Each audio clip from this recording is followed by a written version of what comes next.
Hello friends, welcome to more creative. दोस्तों, आज 29 अक्टूबर दिन बुधवार है। वह हिंदी महीना कार्तिक और शुक्ल पक्ष की अष्टमी है। तो चलिए शुरू करते हैं आज की बड़ी खबरें। यदि आपको खबरें पसंद आए तो वीडियो को लाइक जरूर करिएगा और आप हमें प्रदेश के किस जिले से देख रहे हैं कमेंट बॉक्स में जरूर बताइएगा। दोस्तों, खबरें पूरी पाने के लिए वीडियो अंत तक जरूर देखिएगा। दोस्तों, केंद्रीय कृषि मंत्री शिवराज सिंह चौहान ने किया बड़ा ऐलान के तहत मध्य प्रदेश समेत इन राज्यों को मिली है हरी झंडी। दोस्तों, केंद्र सरकार ने 27 अक्टूबर 2025 को एक बड़ी घोषणा की है जो देश के किसानों के लिए खुशखबरी लेकर आई है। इसके तहत केंद्रीय कृषि मंत्री शिवराज सिंह चौहान ने मध्य प्रदेश सहित 4 राज्यों के लिए 15,000 करोड़ रुपए से ज्यादा की दालों और तिलहनों की खरीद योजना को हरी झंडी दे दी है। इस योजना से तेलंगाना, उड़ीसा, महाराष्ट्र और मध्य प्रदेश के किसानों को सीधा फायदा होगा। गाइस, यह फैसला खरीफ सीजन 2025-26 के लिए लिया गया है जो किसानों की आय बढ़ाने में बहुत बड़ा कदम साबित होगा। दोस्तों, सरकार की योजना के तहत तेलंगाना में 4,430 टन मूंग 100% खरीदी जाएगी और 25% सोयाबीन खरीदी जाएगी। वहीं उड़ीसा में 18,470 टन तुअर की खरीदी होगी जो वहां के किसानों के लिए राहत भरी खबर है। वहीं महाराष्ट्र से सबसे ज्यादा मात्रा में खरीद होगी मूंग। यहां पर 33,000 टन मूंग खरीदी जाएगी और मध्य प्रदेश में सबसे ज्यादा सोयाबीन खरीदा जाएगा। इन फसलों की खरीदी के लिए केंद्र सरकार ने 15,000 करोड़ रुपए मंजूर कर लिए हैं। अर्थात यह राशि इन 4 राज्यों के किसानों को मिलेगी जिससे उन्हें काफी राहत मिलेगी। दोस्तों, भावांतर भुगतान योजना में किसानों के लिए बनाया गया है कंट्रोल रूम। भावांतर योजना के तहत भोपाल के अरेरा हिल्स स्थित किसान भवन में कंट्रोल रूम बनाया गया है जो 24 अक्टूबर से किसानों को सही जानकारी और सहायता उपलब्ध करा रहा है। यह कंट्रोल रूम सुबह 8 बजे से रात्रि 8 बजे तक शुरू रहेगा। इसके लिए नंबर दिया गया है जो नंबर है 0755 2556 207। इस नंबर पर कॉल करके किसान भाई तथा व्यापारी भावांतर से जुड़ी सभी समस्याओं का समाधान पा सकते हैं।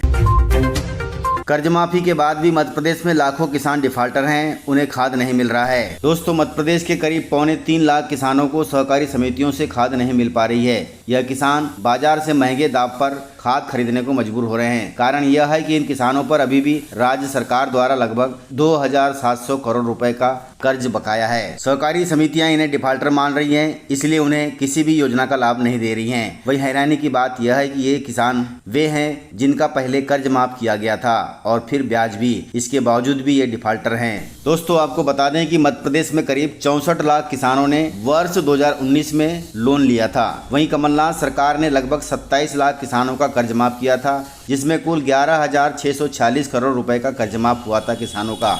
हालांकि यह माफ़ी सिर्फ 50,000 की 2 किस्तों तक सीमित रही क्योंकि उसके बाद सरकार गिर गई थी। इसके अलावा शिवराज सरकार ने साल 2023 में किसानों के कर्ज पर ब्याज माफ किया था। 2,123 करोड़ रुपए का ब्याज माफ किया गया था, लेकिन किसानों का मूल कर्ज वैसा का वैसा ही बना रहा जिसके कारण अभी भी लाखों किसान डिफाल्टर हैं और उन्हें सहकारी समितियों से खाद नहीं मिल पा रही है और न ही उनका पंजीयन हो पा रहा है। अब ये किसान ऐसे में काफ़ी परेशान हैं। गाइस, मध्य प्रदेश सरकार ने फिर से लिया है 5,200 करोड़ रुपए का कर्ज। दोस्तों, मध्य प्रदेश सरकार ने एक बार फिर से 5200 करोड़ रुपए का कर्ज लिया है। यह कर्ज राज्य की विभिन्न परियोजनाओं को पूरा करने और सरकारी कार्यों के लिए लिया गया है। दोस्तों, सरकार के जरिए लिया गया यह कर्ज 2 किस्तों में होगा। पहली किस्त 2700 करोड़ रुपए की होगी जो मंगलवार अर्थात 28 अक्टूबर को ली गई है। वहीं दूसरी किस्त 2500 करोड़ रुपए की होगी, यह 29 अक्टूबर को ली जाएगी। 2700 करोड़ रुपए का कर्ज 21 साल के लिए लिया गया है जिसे अक्टूबर 2046 तक ब्याज के रूप में चुकाना होगा।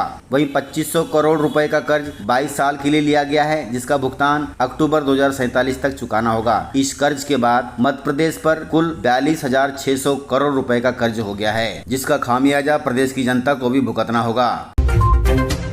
दोस्तों, दवाइयों पर बारकोड सिस्टम लागू करने वाला मध्य प्रदेश बना देश का पहला राज्य, जो कि बहुत अच्छी बात है। मध्य प्रदेश सरकार ने एक अहम कदम उठाया है जहां सरकारी दवाओं पर ट्रैकिंग और ट्रेसिंग सिस्टम लागू किया गया है। ऐसा करने वाला यह भारत का पहला राज्य बन गया है। दोस्तों, इस व्यवस्था से अब राज्य के सरकारी अस्पतालों में सप्लाई होने वाली करीब 1200 प्रकार की दवाओं पर बारकोड अनिवार्य किया गया है। इस फैसले के साथ ही दवाओं की पूरी सप्लाई और पूरी जांच पड़ताल अब एक बारकोड से ही पता चल जाएगी। कुल मिलाकर बारकोड स्कैन करो और दवा की सारी डिटेल प्राप्त करो। गाइस, मध्य प्रदेश में खुला है ई ग्रंथालय। इससे कॉलेज छात्रों को मिलेगी काफ़ी मदद। दोस्तों, मध्य प्रदेश के कॉलेज और यूनिवर्सिटी विद्यार्थियों के लिए एक शानदार खबर है। अब आपको मोटी मोटी किताबें खरीदने या लाइब्रेरी में लाइन लगाने की जरूरत नहीं पड़ेगी, क्योंकि मध्य प्रदेश का हायर एजुकेशन डिपार्टमेंट डिजिटल क्रांति की ओर बढ़ रहा है, जिसके तहत प्रदेश के 544 सरकारी कॉलेज और यूनिवर्सिटी लाइब्रेरी को पूरी तरह डिजिटल कर दिया गया है और इसे ई ग्रंथालय नाम दिया गया है। इसका मतलब यह है कि आप अपनी पढ़ाई से जुड़ी किताबें और स्टडी मटेरियल ऑनलाइन बिल्कुल फ्री में कभी भी और कहीं से भी पढ़ सकते हैं, चाहे आप गांव में हो या फिर शहर में। सबको अब बराबर पढ़ने का मौका मिलेगा। इसके लिए आपको पहली बार ई ग्रंथालय में जाकर के रजिस्ट्रेशन कराना होगा। रजिस्ट्रेशन होते ही आप कहीं पर भी रहकर पढ़ाई कर सकते हैं। ई ग्रंथालय की ज्यादा जानकारी के लिए आप अपने प्राचार्य से संपर्क कर सकते हैं। दोस्तों, मुख्यमंत्री मोहन यादव ने किसानों को दिया है 1802 करोड़ रुपए की राहत राशि। गाइस, मध्य प्रदेश में 23,81,000 किसानों की फसलें बारिश, बाढ़ और कीटों की वजह से खराब हो गई। इन्हें सरकार ने 1802 करोड़ रुपए के नुकसान की भरपाई कर दी है। मुख्यमंत्री का कहना है कि अतिवृष्टि हो या बाढ़, कीट व्याधि हो या कोई प्राकृतिक आपदा, किसान हर मौसम में फसल नुकसानी का जोखिम उठाते हैं।